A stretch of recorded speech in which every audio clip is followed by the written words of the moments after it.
Okay, Barry, you've gone on record in the media to say you really love the FA Cup. Just explain to us why. Well, it's not, it's the big chance for all small clubs, isn't it, to have their moment in the sun, their little bit of glory. I mean, the financial returns are also fantastic, let's be perfectly honest. But more importantly for the fans. Supporting small clubs is not easy. Everyone can be a Manchester United fan, an Arsenal fan, a Chelsea fan, but actually the core of football in this country is actually directed to the 72 Football League clubs and the clubs in the structure beneath the football club. That's where the real powerhouse is. And the FA Cup gives all of them that one chance, that little bit of the dream of glory, and it can provide memories that last for generations, not just for weeks.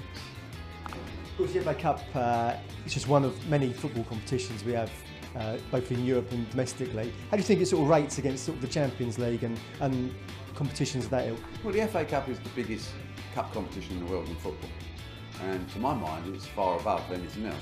I mean, the Champions League and these type of competitions, European leagues and European Cup matches, are great entertainment, great skill, great football, but they don't have the history. You see, the key issue in life is how long. We have a country that's steeped in history, and the FA Cup in terms of football language is as old as Big Ben, it's as old as the Tower Bridge, it's as old as Stonehenge. FA Cup is synonymous with football. Look back on Leyton Orient from last season, a great, fantastic run that they had in the competition. Obviously, a game that sticks out was the game against Droylsden. I asked my manager, can you make sure you win this game easy? Because I need to get in the third round. I want to draw a big team.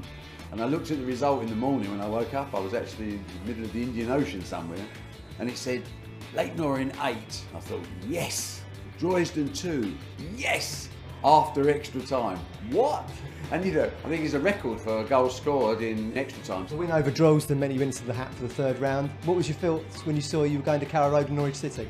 My first thought was Delia does lovely food at Carrow Road. Went up there thinking we're going to get beat, obviously, because they're top of the championship, and of course subsequently became a Premier League side with the same team they're playing now. So, it was an awesome task. And we won. How did that happen? I don't know. That, of course, led you to Swansea and then another victory and some celebrations on the transport coming home, I believe. Well, when we drew Swansea, I was bitterly disappointed because I thought, no, we've done the hard work. We've gone up against a terrific side in Norwich, and we've had a touch, we've had a result. Now we've got another one, and another team that was right at the top, and another team that subsequently became a Premiership side. But what do you know? We got another result.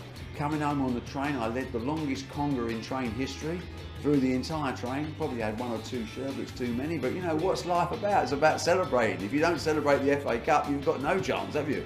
That, of course, led to the game with Arsenal at the Matchroom Stadium. Someone said, do you want to apply to the FA to switch the game to the Emirates? I went, absolutely no way. This is our day in the East End. 9,271 people, not a spares ticket in the place.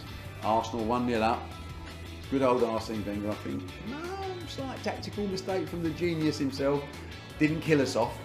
And when you don't kill a team off, you get a bit complacent. There's always that chance.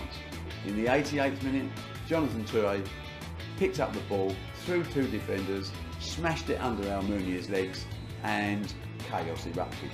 And that goal will be talked about in the East End of London for the next 30 years, because it brought us not just a fantastic amount of money, because it did, but it also brought us a day at the Emirates, which is what players want, what the fans want to visit. And there we got humbled, quite rightly too, by a very, very good side that tore us to bits when they wanted to. But we had our day in the sun. And that led to the Vegas trip. You got the brochures out. How many people did you take over to the special treat? About 35. The players were exemplary, everyone looked after them, had a great time, and it was just a day for saying thanks, thanks to the players, and it was just a lovely way to finish a season. And for my mind, the FA Cup features miles, not a little bit, miles ahead of everything else because of the pleasure it gives to ordinary football fans throughout the whole country.